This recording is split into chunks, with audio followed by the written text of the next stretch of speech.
The cheese sat on the factor's desk, a pale wheel of gold in the lamplight, its rind as textured as dried river clay. Mr. Sterling, a man whose softness was a measure of his distance from all honest labor, cut a sliver with a silver knife. He placed it on his tongue, his eyes closed. His face, a mask of professional skepticism, melted first into surprise, then into a grudging, hungry respect. He opened his eyes and stared at the woman sitting opposite him. She was plain, her hands resting in her lap, her knuckles thick and her nails scrubbed but rimmed with the faint, dark memory of soil. "Where," he said, the word a soft indictment, "did a woman like you get cheese like this?" He made it sound as if she had stolen it from a king's larder. She did not answer, only held his gaze with a stillness that seemed to grow right up from the floorboards. It was a stillness he could not purchase, and therefore could not understand.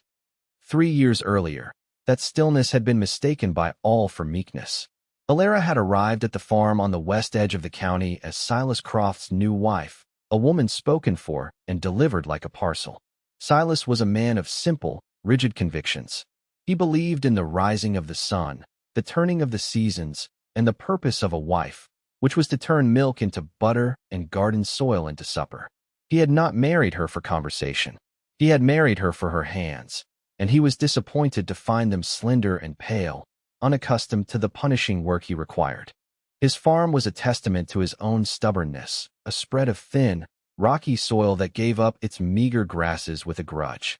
His father had left him the land and a small herd of dairy cows that were the running joke of the valley.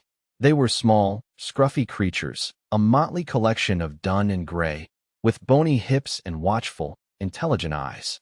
They were not the broad-backed, placid milk machines the other farmers prized. They were Silas's Follies, and the name was spoken with a chuckle in the general store, at the feed co-op, anywhere men gathered to measure their worth against one another. The Follies gave little milk, and what they did give was thin and strange, refusing to yield the rich, yellow butter that was the currency of a dairy farm. Silas, in his pride, refused to sell them. Instead, he worked them and himself into the ground, his frustration a constant, low thunder in the small farmhouse. Then, one autumn morning, his heart, as hard and unforgiving as his land, simply gave out. He fell in the north pasture, and Alara was a widow before she had been a wife for a full year. She was left with the farm, the Follies, a mountain of debt, and the town's pity, which was a sharper and more terrible thing than its scorn. The day after the funeral, Mr. Henderson from the bank came calling, his ledger tucked under his arm.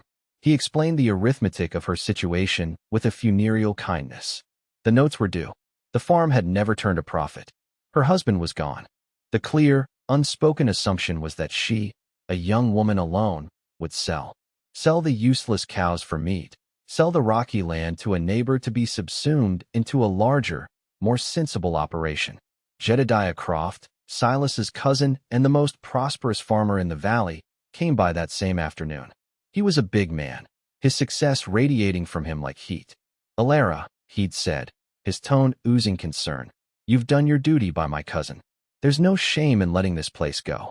A thing's only worth what others will pay, and this land, well, you'd have done better to sleep in the street." He offered her a price for the land that was little more than an insult, dressed up as charity. She listened to them all, the banker and the cousin and the murmuring women who brought her casseroles she couldn't eat. She nodded, her face betraying nothing of the iron resolve cooling within her. When they had all gone, she stood on the porch and looked out at the land that was now hers. For the first time, she was not looking at it as Silas's wife, a temporary resident tasked with chores. She was looking at it as its keeper. She watched the Follies grazing near the creek bed, their heads down, tearing at the tough, bitter weeds the other cattle wouldn't touch. A thought, small and quiet as a seed, began to push its way through the hard soil of her grief and fear. The whole town agreed she had lost her mind when she told the banker she would not be selling. She would work the farm. She would pay the debt. One woman alone. The banker sighed, the cousin scoffed, and the town settled in to watch her fail. The first months were a litany of quiet desperation. Alara rose before the sun, the chill of the house a constant companion. She learned the heft of the milk pail, the rhythm of a swing-handled axe, the particular ache in the shoulders that came from hauling water. She did as Silas had done, trying to force the farm to be what it was not. She churned the milk from his follies day after day, her arms burning, her hope dwindling with each turn of the dasher. The milk resisted. It foamed and frothed, but the butter would not come. What little she managed to coax from the watery liquid was pale, greasy, and tasted faintly of the wild herbs the cows preferred. It was unsellable. Jedediah Croft's words echoed in her mind. A thing's only worth what others will pay. By that logic, her farm, her work, her very existence here was worthless. Loneliness was a physical presence, sitting with her at the supper table, following her to the barn. She began to do the arithmetic of survival in the dark, lying in her bed, counting the coins in the sugar bowl against the days until the next bank note was due. The numbers never added up. Despair was a cold, creeping thing. But stubbornness was a fire, and she banked it low under the ash of her exhaustion, refusing to let it go out. Instead of fighting the cows and their strange milk, she began to watch them. Really watch them. She followed them not to the thin patches of clover, but to the rocky outcrops where they tore at thistle and wild onion, their nimble lips plucking herbs that grew deep in the crevices. She saw that they were not foolish, but clever. They were thriving where the fat, pampered cows of her neighbors would starve. They were survivors, just like her. One evening, as she strained the thin, almost translucent milk, a memory surfaced, a story her grandmother from the old country used to tell. It was a tale of mountain villages where the goats ate scrub and rock herbs, and their milk was too poor for butter. But from that poor milk, the villagers made a cheese as hard as stone and as sharp as winter wind, a cheese that would last for years, growing more valuable with every passing season. Steincase, stone cheese. The word was a key turning in a lock she hadn't known was there. She looked at the pail of useless milk, and for the first time, she did not see failure. She saw a possibility. The next morning, she walked the 3 miles to the far ridge, to the small, tidy cottage where Mrs. Vogel lived. Anneliese Vogel was a widow herself, a German immigrant who had come to the valley decades ago and was regarded by the townsfolk as peculiar, with her thick accent and her sprawling gardens of strange, pungent herbs. She kept to herself, a still point of old-world knowledge in a landscape of loud, forward-looking men. Alara found her on her knees, her hands deep in the dark earth of a bed of what looked like weeds. Mrs. Vogel, Alara began, her voice uncertain. The old woman looked up, her eyes a startlingly bright blue in her wrinkled face. She pushed a stray white hair from her forehead with the back of a soiled wrist. Ja? The Croft woman. The widow, her voice was kind, but direct.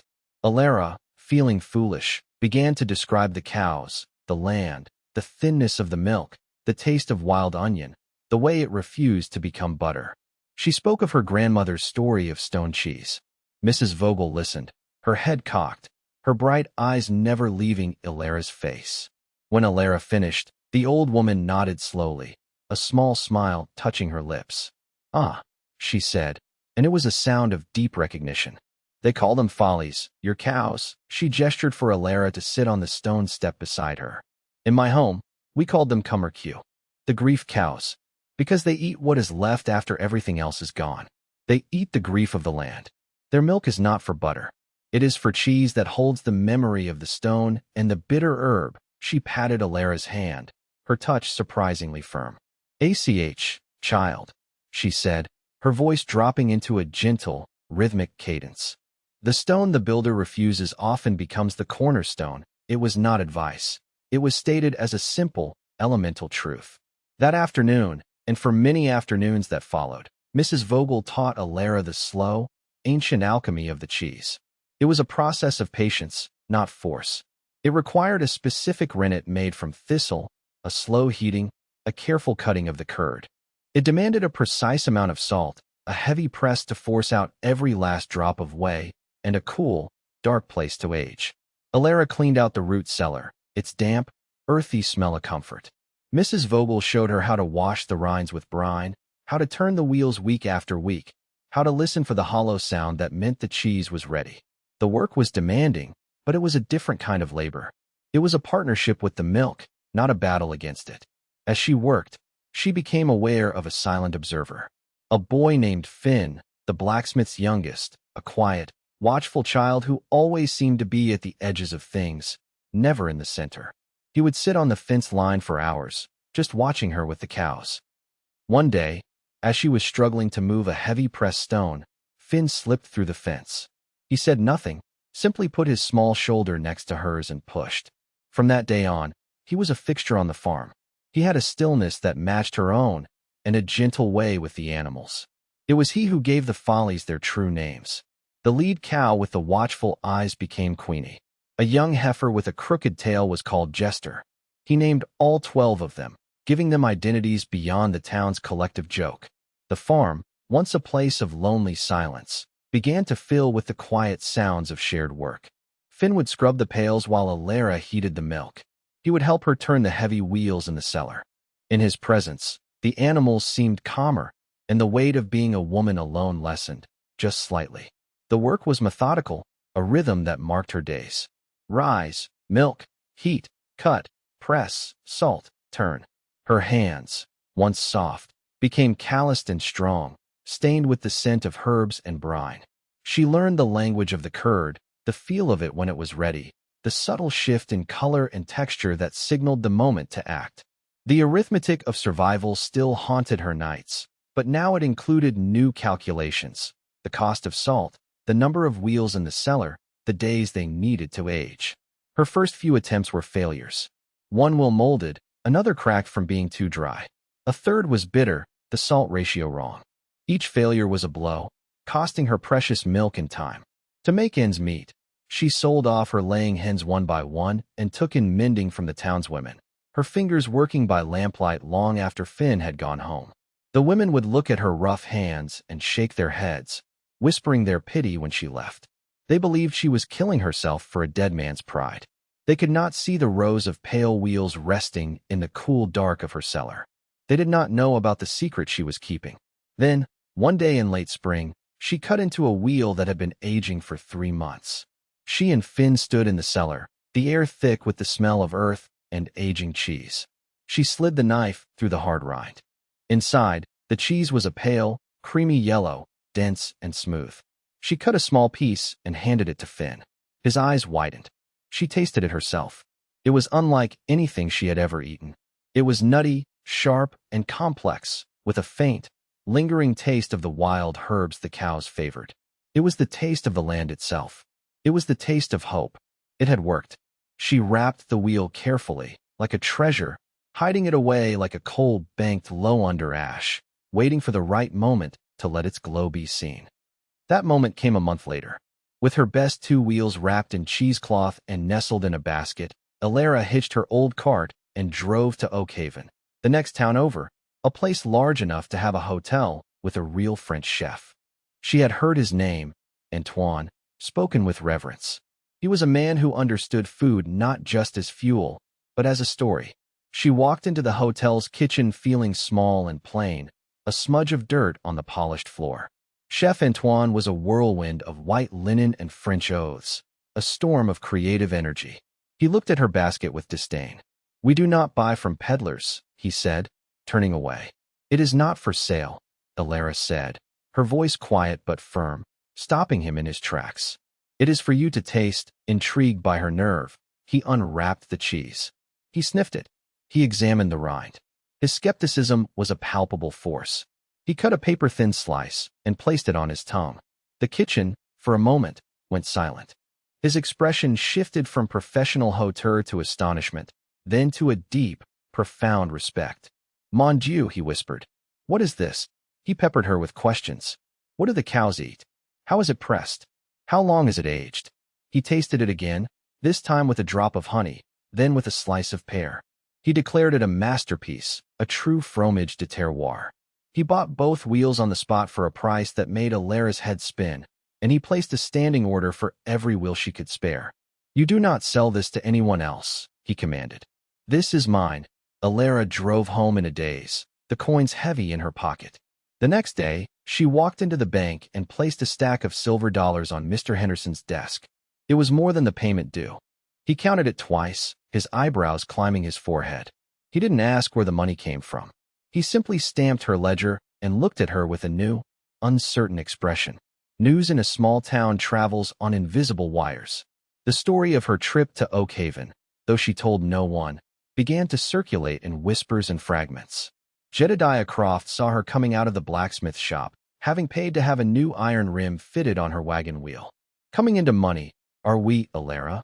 he called out, his voice thick with sarcasm. But beneath the mockery, there was a new note of sharp, resentful curiosity.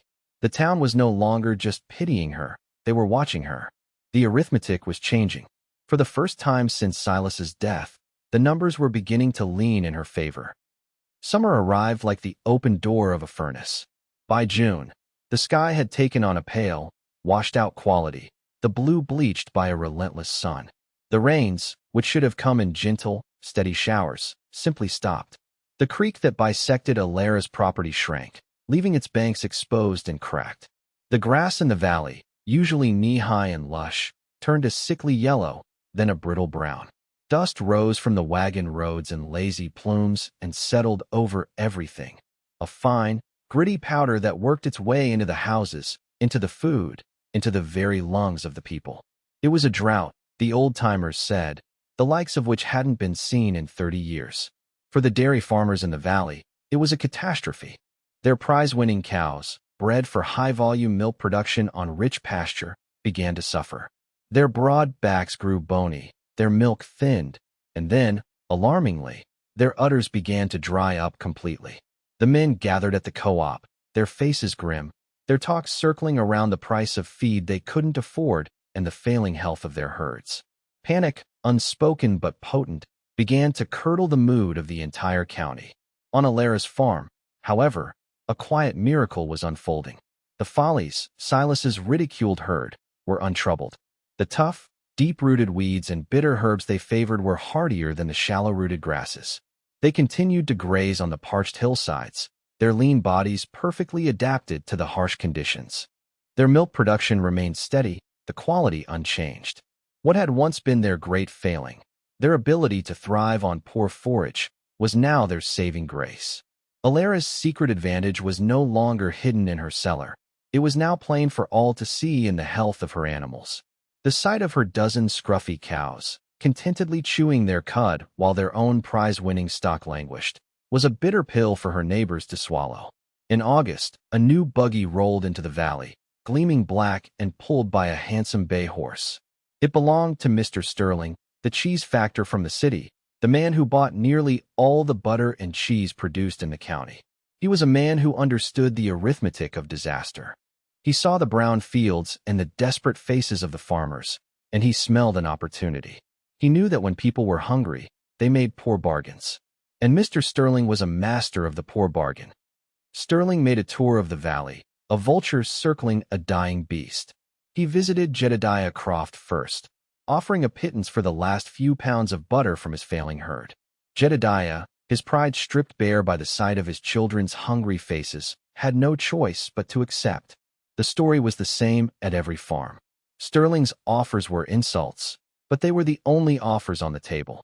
He bought up the county's meager, dwindling supply for pennies on the dollar, his ledger filling with the profits of other men's ruin. Finally, his gleaming buggy rolled down the lane to Alara's farm. He found her and Finn turning the cows out for their morning graze. His eyes swept over the healthy animals, the neat, whitewashed barn, and the determined set of Alara's jaw. He introduced himself with a smile that did not reach his cold, calculating eyes. Alara invited him into the farmhouse, offering him a glass of cool well water, which he accepted. He did not waste time with pleasantries. "I have heard," he began, his voice smooth as cream, "that you are making a certain kind of cheese." Alara simply nodded. "May I see it?" She led him down the steps into the root cellar. The sight of the shelves, lined with dozens of pale, perfect wheels aging in the cool dark, made him draw a sharp, involuntary breath. He ran a soft hand over one of the rinds, his eyes gleaming with a covetous light. He understood immediately what he was looking at. This was not simple farmhouse cheese. This was an artisan product, a rarity, made all the more valuable by the drought that had destroyed all his other suppliers. Back in the kitchen, the negotiation began. He started with flattery, praising her ingenuity. Then came the condescension. Of course, a product like this has a very niche market. Difficult to move. A young woman alone could not possibly understand the complexities of distribution. He tasted a piece she offered, his face a careful mask, betraying none of the delight she had seen on Chef Antoine's. He named his price. It was shockingly low. He offered to buy her entire stock and to contract her for the entire next season, at a rate that was barely more than he had paid Jedediah for his last, watery butter. He was trying to lock her into poverty, to own her success before she even understood it herself. "It is a generous offer," he said, leaning back in his chair. "In these trying times, you should be grateful for it." He let the veiled threat hang in the air. Refuse, and he would see to it she never sold a single wheel to anyone else. Alara looked at Mr. Sterling, his fine wool coat seeming to suck all the light from the simple kitchen. She saw the easy confidence of a man who had never been hungry, who saw desperation only as a tool. Then, through the window, she saw Jedediah Croft and two other farmers walking up her lane. Their shoulders were slumped with the weight of their failure. Their faces were grim. They were not coming to mock her now. She suspected they were coming to ask for work, for credit, for anything. They, and the whole town, were watching. She looked back at Sterling. In that moment, she did the arithmetic one last time. Not the frantic, fearful counting of a woman alone in the dark, but the clear-eyed calculation of a woman who finally understood her own worth. There was the arithmetic of profit, the one Sterling lived by, where one man's gain was another's loss. And then there was another kind of math, the arithmetic of a community, where shared burdens were lighter and shared bounty was sweeter. She folded her rough hands on the table. "No, Mr. Sterling," she said, her voice so quiet it seemed to make the room quieter still. "That is not a generous offer. It is an insulting 1-inch." Sterling's smile vanished. "Be careful, Mrs. Croft. My cheese is worth twice what you offer," she stated, not as a point of negotiation, but as a fact. "And that is my price," he laughed, a short, ugly sound. "You are a fool. Who else will buy it? You will have wheels rotting in your cellar, and you will come crawling to me." He stood up, grabbing his hat. "You will regret this." He strode toward the door, so confident in his power that he didn't even look back. As he reached the porch, he nearly collided with Jedediah Croft. The two men stared at each other, the ruined farmer and the man who profited from his ruin. Alara stepped out onto the porch behind them. The air was thick with tension. "Mr. Croft," she said, her voice carrying in the still, hot air. The farmers looked at her, their faces a mixture of shame and hope. Sterling paused on the steps, turning to watch, a smirk on